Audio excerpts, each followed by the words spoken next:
श्री स्वामी समर्थ। स्वागत आहे तुमचे माझ्या यूट्यूब चॅनलवरती। आजचा दिवस तुम्हाला खूप छान सुखाचा आनंदाचा जाओ ही स्वामींच्या चरणी प्रार्थना करते आणि आज या नवीन व्हिडिओला सुरुवात करते। येत्या 4 ऑगस्टला म्हणजेच रविवारी या दिवशी आलेली आहेत आषाढ अमावस्या। आषाढ अमावस्येला आपण दीपपूजन करत असतो, दिव्यांची पूजा करत असतो।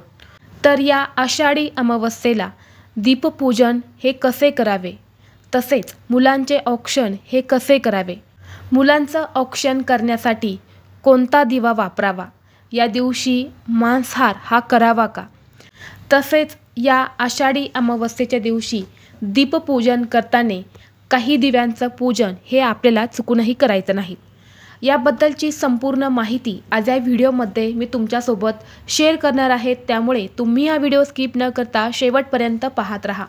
चॅनलवरती नवीन असाल तर सबस्क्राईब करा आणि असेच माहितीपूर्व नवनवीन व्हिडिओ पाहण्यासाठी बेल आयकॉनला प्रेस करा, म्हणजे जेव्हा कधी मी नवीन व्हिडिओ अपलोड करेल त्याचं नोटिफिकेशन सर्वात अगोदर तुम्हाला भेटेल आणि तुम्ही एक पण व्हिडिओ मिस करणार नाही। आषाढ महिन्याच्या अमावस्येला आषाढी अमावस्या किंवा दीप अमावस्या असं म्हटलं जातं।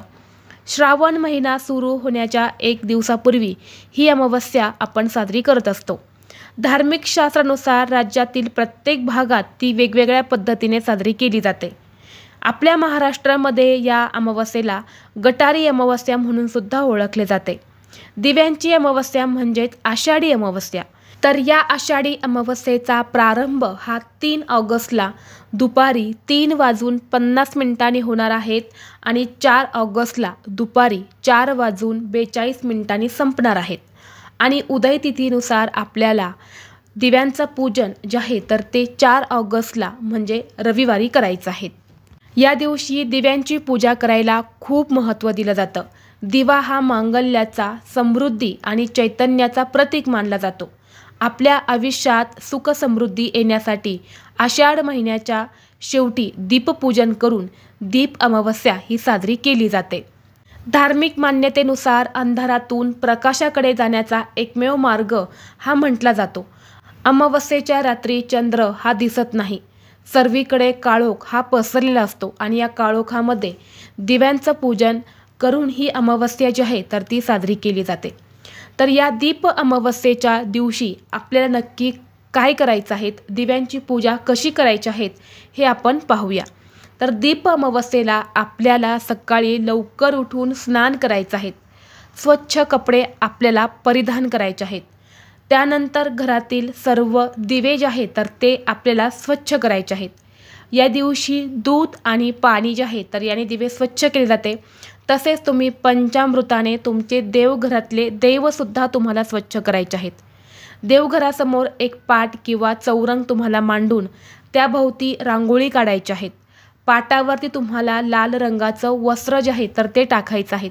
निरंजन, समई, त्याचबरोबर या दिवशी आपल्याला कणकेचे 5 दिवे सुद्धा बनवायचे आहेत। थोडंसं 1 ग्लासभर गरम पाणी करायचं आहे, त्यामध्ये थोडासा गूळ टाकायचा आहे, गव्हाचं कणिक घ्यायचं आहे। गूळ हा पाण्यामध्ये विरघळल्यानंतर तुम्हाला ते पाणी जे आहे तर त्या कणकेमध्ये टाकायचं आहे आणि त्याचा एक उंडा बनवून तुम्हाला हे गोड 5 दिवे जे आहेत तर ते बनवायचे आहेत। प्रत्येक दिव्यामध्ये दुहेरी कापसाची वात लावायची आहेत। या दिव्यांमध्ये तेल टाकायचं आहे आणि हे दिवे देखील तुम्हाला प्रज्वलित करून त्या पाटावरती तुम्हाला निरंजन आणि समई सोबतच तुम्हाला एका ताटामध्ये ठेवायचे आहेत। यानंतर या सर्व दिव्यांना तुम्हाला हळदी कुंकू आणि फुलं अर्पण करून पूजा करायची आहेत। दिवे प्रज्वलित करून शुभम करोती कल्याणम आरोग्य धनसंपदा या मंत्राचा तुम्हाला जप करायचा आहे। तसेच तुम्हाला दूध आणि साखरेचा नैवेद्य दाखवायचा आहे। शक्य झाला तुम्ही पुरणपोळीचा नैवेद्य सुद्धा दाखवू शकतात। आणि यानंतर अगदी मनोभावे तुम्हाला या दिव्यांना प्रार्थना करायची आहे। आपल्या आयुष्यातील सर्व अंधार दूर होऊन आयुष्य उजळावे अशी प्रार्थना करायची आहे। तसेच तुमची काही इच्छित मनोकामना असेल तर ती देखील तुम्ही व्यक्त करू शकता। तर अशा पद्धतीने आपल्याला या दीप अमावस्येच्या दिवशी दीपपूजन जे आहे तर ते करायचं आहे। तसेच दीप अमावस्येच्या दिवशी मुलांचं औक्षण करायला सुद्धा महत्त्व दिलं जातं। या दिवशी आपल्या घराचा अंश म्हणजे आपल्या मुलांचे औक्षण जे आहे तर ते केलं जातं। जे आपण गव्हाच्या कणकेचे 5 दिवे बनवले आहेत तर त्याच दिव्याने मुलांचे औक्षण करायचे आहेत। ताटातले दिवे जे आहेत तर ते प्रज्वलित असायला हवे। थोडासा गंध करायचा आहे कुंकवाचा।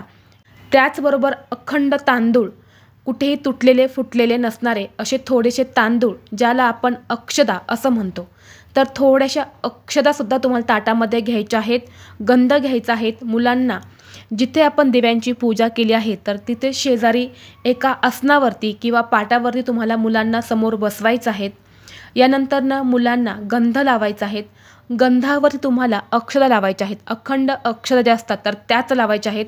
तुटलेल्या फुटलेल्या अक्षदा तुम्हाला मुलांच्या कपड्याला चुकूनही लावायच्या नाही। यानंतर या 5 दिव्यांनी तुम्हाला मुलांना ओवाळायचं आहे। या दिवशी मुलांना या दिव्याने ओवाळल्याने मुलांना संकटावरती मात करण्याची शक्ती मिळते। त्यांच्यावरती चांगले संस्कार घडावेत, तसेच मुलांची प्रगती व्हावी, अगदी श्रीकृष्णासारखी आपली मुलं व्हावी, यासाठी आपण या दिवशी मुलांचं औक्षण जे आहे तर ते करत असतो। असं म्हटलं जातं की यमुनेच्या तीरावर दररोज गायी गुरे मृत्युमुखी पडत होती, तेव्हा यमुनेत लपून बसलेला कालिया नाग हे कृत्य करत असल्याचे बाळकृष्णाला कळले होते। त्याने यमुनेत उडी टाकून कालिया मर्दन केले। त्याच्यावर स्वार होऊन त्याला वश करून बासरी वादन करत गोकुळवासियांना भयमुक्त केले आणि म्हणूनच यशोदेसकट सर्व सुवासिनींनी गोपाळकृष्णाची दिव्यांनी आरती ओवाळली आणि त्याच्यासारखे तेज, धैर्य, शौर्य आमच्याही मुलांना मिळू देत अशी प्रार्थना केली। तेव्हापासून ही प्रथा जी आहे तर ती सुरू झाली। हा प्रसंग आषाढ अमावस्येच्या दिवशी घडल्याने व त्या दिवशी दिव्यांनी असंमत उजळून निघल्याने त्या रात्रीला दिव्यांची आवस अशी ओळख मिळाली आणि त्यासाठीच श्रावणात जीवती पूजनाचा प्रतिमेह गोपाळकृष्णांची मूर्ती पाहायला मिळते व तिचे मनोभावे पूजन केले जाते। आणि म्हणूनच आपल्याला आपल्या घरातील लेकरांना तसेच आपल्या मित्रपरिवाराला दिव्यांनी ओवाळून त्यांना दिव्याचे तेज लाभू दे अशी प्रार्थना करायची आहे। आणि या 5 कणकेच्या दिव्यांनी तुम्हाला मुलांना ओवाळायचं आहे।